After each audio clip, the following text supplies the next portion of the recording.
এই কথা তুই কেন বললি বেটা?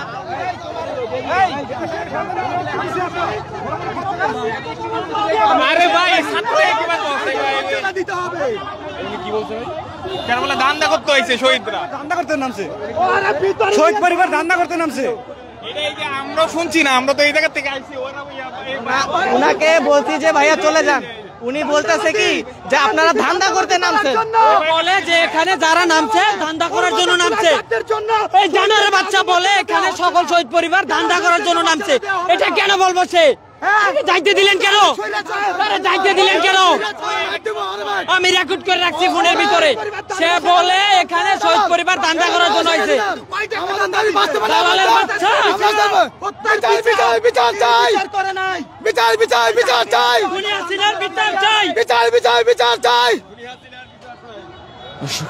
একটু জানিয়ে রাখতে চাই যে আসলে আজকে এই শাহবাগ একেবারে অবরোধ করে রেখেছেন এই যে গণ অভ্যুত্থানে অর্থাৎ জুলাই আন্দোলনে আহত ও শহীদদের পরিবাররা। আমি যদি একটু জানিয়ে রাখি যে আজ সকাল থেকেই কিন্তু আসলে মূলত এই শাহবাগ চত্বরটি একেবারে বন্ধ রয়েছে, পুরো মোড় বন্ধ করে দিয়ে রাস্তায় বসে একেবারে কিন্তু তাদের নিজেদের দাবি আদায়ে কিন্তু আন্দোলন করছেন এই জুলাই আন্দোলনের শহীদ ও আহতদের পরিবাররা। এবং দেখতে পাচ্ছেন যে এতে করে কিন্তু তীব্র যে যানজট সেটির সৃষ্টি হয়েছে। দেখতে পাচ্ছেন যে একেবারে সবগুলো রাস্তার যেই মূল রোড সেগুলোর মাঝখানে কিন্তু যে ব্যারিকেডগুলো দেওয়া হয়েছে সেই ব্যারিকেডগুলো দিয়ে কিন্তু রাস্তা একেবারে বন্ধ করে দেওয়া হয়েছে এবং কোনো ধরনের কোনো যানবাহন একেবারে চলাচল করতে দেওয়া হচ্ছে না। এবং দেখতে পাচ্ছেন যে এখানে যেই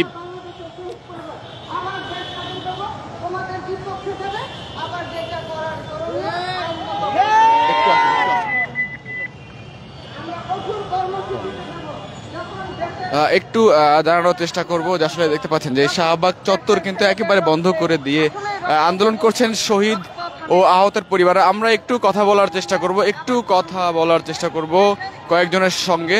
কিছুক্ষণ আগে আসলে জনসাধারণ যারা ছিল রাস্তা বন্ধ হওয়ার কারণে আসলে যারা গাড়ি চালক ছিল তারা কিন্তু ক্ষেপে গিয়ে কিন্তু কিছু দুর্ব্যবহার করেছেন। আপনারা আসলে কেন এসেছেন? আমাদের শহীদ পরিবারের দাবি দাবা নিয়ে এই জায়গায় আসছি। আমাদের কোন দাবিগুলো হলো আমাদের যে শহীদ পরিবারের বিচার, স্বৈরাচারী হাসিনার ফাঁসি হওয়ার দরকার। আমাদের ভাই আছে কবরে, আর হাসিনার লোক আছে এখন বাহিরে আয়া বুক তুলে ঘুরতেছে চলতেছে, আমাদের কোনো কিছু হচ্ছে না। আমরা শহীদ পরিবারের হাসিনার ফাঁসি চাই, বিচার চাই। আমাদের পুনর্বাসন করার জন্য আমরা এই দাবি নিয়ে আসছি। আর আমাদেরকে যে সরকার বলছিল যে অনুদান দেবে, কিন্তু অনুদান এখনো দিচ্ছে না, আমরা সেই অনুদান চাই। আপনি কি শহীদ পরিবার থেকে এসেছেন নাকি আহত পরিবারের? আমি বড় ভাই, আমার ছোট ভাই শহীদ হয়েছে, শহীদ জিন্না। নরসিংদী রায়পুরা থেকে আসছি। আমরা কথা বলছিলাম এক শহীদ পরিবারের সঙ্গে এবং তিনি যেমনটি জানাচ্ছিলেন যে আসলে তার ছোট ভাই শহীদ হয়েছেন এবং তারা আসলে অনুদান পাচ্ছেন না এবং সেই অনুদান আদায়ের জন্য এবং পুনর্বাসনের জন্য মূলত তারা এসেছেন। আন্টি কেন এসেছেন? আসছি আমাদের দাবি দেওয়া নিয়ে।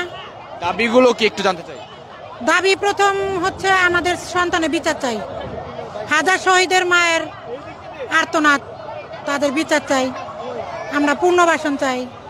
আপনার সন্তানের নাম কি? কোন জায়গায় শহীদ হয়েছে? আমিনুল ইসলাম আমিন। শহীদ হয়েছে কোথায়? কাজলা। আমি শহীদ পরিবারের পক্ষ থেকে, আমি শহীদের স্ত্রী, আমি শহীদ পরিবার থেকে দাবির জন্য আসছি, শাস্তি দাবির জন্য আসছি। দাবিগুলো ছিল, প্রথমে ছিল মানে আমাদের যে নির্মমভাবে হত্যা করেছে 2000 শহীদ পরিবারের দাবি হচ্ছে এটা যাতে দৃষ্টান্তমূলক শাস্তি দেয়, খুনিদের শাস্তি চাই আমরা।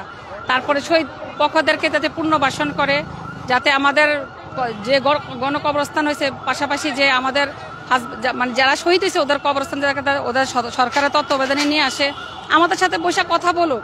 আমার হাজবেন্ড তো একজন প্রবাসী ছিল, উনি 12 জুন বাংলাদেশে আসছে ছুটি কাটানোর জন্য। তার 14 আগস্টে ওনার ফ্লাইট ছিল, আর 5 আগস্টে উনি গুলিবিদ্ধ হয় যাত্রাবাড়ি 2য় টুল প্লাজার পাশাপাশি। আর আমার ছেলে সাউথ ইস্ট ইউনিভার্সিটির ও আহত হয় 19 জুলাই। ঠিক আছে। আপনি কেন আসছেন? আমার মেয়ে জামাই শহীদ হয়েছে 5 তারিখে, যে 2 নাম্বার শাহাদাত হোসেন, 2 নাম্বার মিরপুরে মডেল থানা সামনে। এন চাওয়ার কি আছে, আমরা কোনো বিচার আচার কিচ্ছু পাইতেছি না, কোনো সাহায্য পাইতেছি না, কোনো আঙ্গর খোঁজ খবর নেওয়া হইতেছে না। ছোট একটা 2 বছরের বাচ্চা আছে, কোনো ফ্যামিলির উদ্দেশ্য বার্তা করে না। সরকারের কাছে আঙ্গরে এগুলাই দাবি। আপনাদের জন্য তো জুলাই স্মৃতি শহীদ ফাউন্ডেশন করা হয়েছে, সেখান থেকে তো অনুদান পাওয়ার কথা। অনুদান কিছু দিছে, শাশুড়ির হাতও নিচে গা, বউরা পাই নাই, বাচ্চারা পাই নাই। 5 লাখ বলে দিছে, হ্যাঁ শাশুড়ি উড়াই নিচে গা, আমরা কিচ্ছু বউ বাচ্চা কিচ্ছু পাই নাই এখনো। 5 লাখ টাকা পেয়েছেন, তাহলে 5 লাখ টাকাই তো দেওয়ার কথা ছিল, সেটা তো পেয়েছেন। 5 লাখ যেটা পাওয়ার কথা ছিল ওটা দিছে, ওটা হ্যাঁ শাশুড়িরা উড়াই নিচে গা, বউ বাচ্চারা পাই নাই। হ্যাঁ আর কিছু দিব না, মানে একটা জীবনের কি 5 লক্ষ টাকাই আবদার, আর কিছু নাই। বাচ্চাগর কিভাবে মানুষ করব, কি করব, এটা তো কথা না। উনাগর দাবি বাচ্চা মানুষ করুক। এখন কি চান, বিচার নাকি টাকা? বিচার। জি চাচা, আপনার কাছে জানতে চাই, আপনার আসলে কে শহীদ হয়েছে, আপনি কেন? আমার সন্তান শহীদ হয়েছে। সন্তান? জি। কোন জায়গায়, নাম কি? আমার সন্তানের নাম হয়েছে মোহাম্মদ রেজাউল করিম। 4 আগস্ট কুতুবখালী টোল প্লাজার আইল্যান্ডের এখানে শহীদ হয়েছেন। আমরা আসছি হইলো একমাত্র আমাদের সন্তানের হত্যার বিচারের জন্য। হত্যার বিচারে কোনো অগ্রগতি নাই। আমি 2টা মামলা করছি, কোনো মামলার কোনো অগ্রগতি নেই। একটা করছি ট্রাইব্যুনালে, আর একটা চিফ ম্যাজিস্ট্রেট কোর্টে করছি।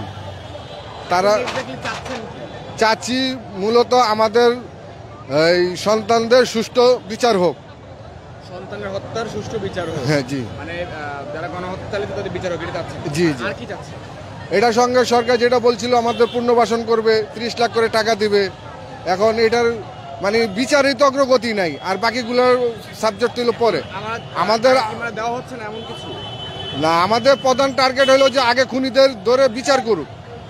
আমাদের প্রধান টার্গেট হলো যে আমাদের সন্তানের গণহত্যার সুষ্ঠু বিচার হোক, বিচারের কার্যক্রম যাতে দ্রুতভাবে এটা চালায় নেয়। এখন এই যে আপনাদের সকাল থেকে যে সারা বন্ধ করে আছে, একটু করে জনদুর্ভোগ সৃষ্টি হয়েছে, এখানে কি বলতে চান? এখানে আমি কিছু বলতে পারব না। আমাদের ওই বয়োজ্যেষ্ঠ যারা আছে তাদের, আপনারা আসলে রাস্তা বন্ধ করেছেন কয়টা থেকে? আমি এখানে মূলত আসছি 11:30টায়। এখন কয়টা বাজে বন্ধ হয়েছে ওটা আমি জানি না। আমি যেটা বলতে চাই, আপনারা তো কয়েকদিন আগে প্রধান উপদেষ্টার কার্যালয়ে গিয়েছিলেন, সেখানে আপনাদের দাবি দেওয়া নিয়ে কথা হয়েছে, তাহলে আজকে জানেন না? না জেনে এসেছেন? জি দর্শক, আমরা আসলে কথা বলছিলাম একজনের সঙ্গে। আসলে যেটি জানিয়ে রাখতে হয় যে গত কয়েকদিন আগে আসলে এখানে যারা আন্দোলন করছেন, শহীদ এবং আহতের পরিবাররা, তারা আসলে গত কয়েকদিন আগে এই ঠিক যেই এটা কি বলে প্রধান উপদেষ্টা যমুনা যে কার্যালয় রয়েছে সেখানে আসলে গিয়েছিলেন, এবং সেখানে গিয়ে তাদের সঙ্গে কথা হয়েছিল, সার্বিক বিষয়ে তাদের দাবি দেওয়া নিয়ে কথা হয়েছিল।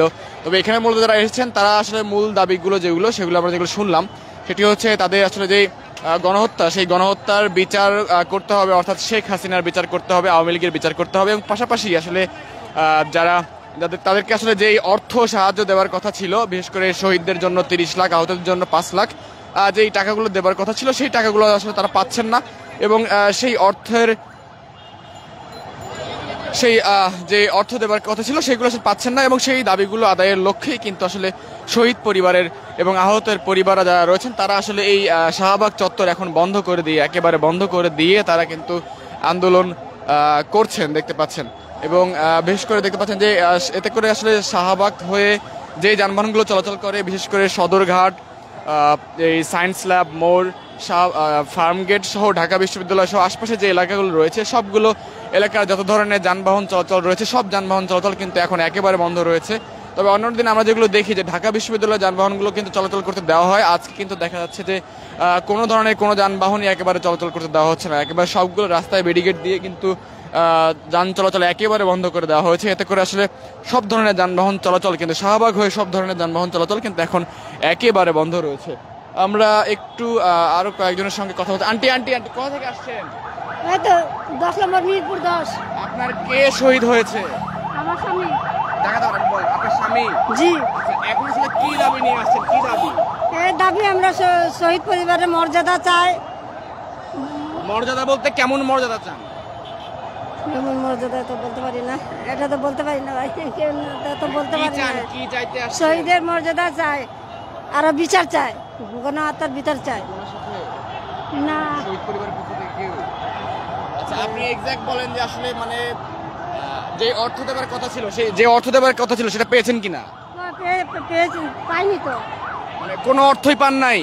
না, কোনো অর্থই পান নাই। এখন আসলে কি চাইতে আসছেন? এখন আমরা বিচার চাইতে আসছি ভাই। কার বিচার চাইতে আসছেন? এই গণহত্যার বিচার চাইতে আসছি। গণহত্যার বিচার চাইতে আসছেন, ঠিক আছে। একটু পরে লাইভ আছে। দর্শক একটু জানিয়ে রাখতে চাই যে এই শহীদ পরিবারের পক্ষ থেকে আসলে যারা এসেছেন তাদের সবার দাবি হচ্ছে গণহত্যার বিচার, এবং সবাই আসলে গণহত্যার বিচার চায়। এখানে কিছু একটা ঘটেছে, একটু দেখানোর চেষ্টা করব কি হয়েছে আসলে।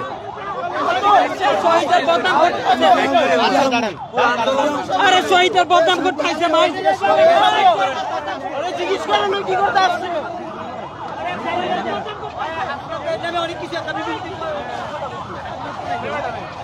কি হয়েছে?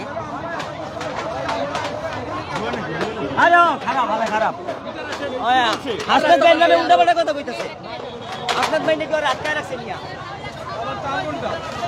3 ঘন্টা 3 থেকে 4 ঘন্টা।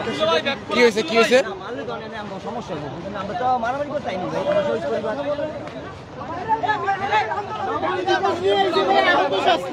ওদের কারণেই তো আজকে এই অবস্থা। নকল আহত শাস্তি আসছে, হাসনাত আব্দুল্লাহর নামে উল্টাপাল্টা কথা বলে। আপনি কে? আপনি কে? আপনি মারেন কেন? আপনি সব আসো। আপনি কে? আপনি কে? আপনি কি করতে আসছেন? ওনার পেপারটা কোথায়? ওনার পেপার কোথায়? শহীদ পরিবার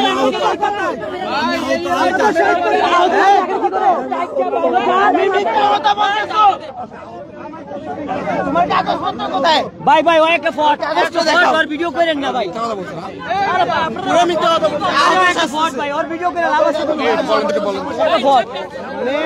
আহত নকল কাগজ না, এখানে এসে বলতেছে তাকে নাকি হত্যা করা হবে। উনি আহত মানুষদের নামে বদনাম করতেছে, আমাদের সমন্বয়কদের নিয়ে উল্টো কথা বলতেছে। ওনার কাগজপত্র সবকিছু ভুল লেখা, উনি বলে উনি নাকি আহত হয়েছে আন্দোলন করতে গিয়ে। এখানে একজন আসলে বলছেন যে আসলে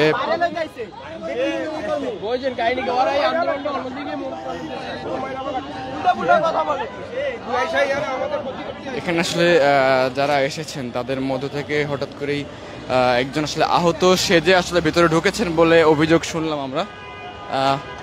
একটু জানিয়ে রাখি যে সর্বশেষ যে অবস্থা সেটি যদি একটু বলি, যে বর্তমানে কিন্তু শাহবাগ হয়ে সব ধরনের যানবাহন চলাচল কিন্তু এখন একেবারে বন্ধ রয়েছে। কোনো ধরনের কোনো যানবাহন আসলে চলাচল করতে দেওয়া হচ্ছে না, এবং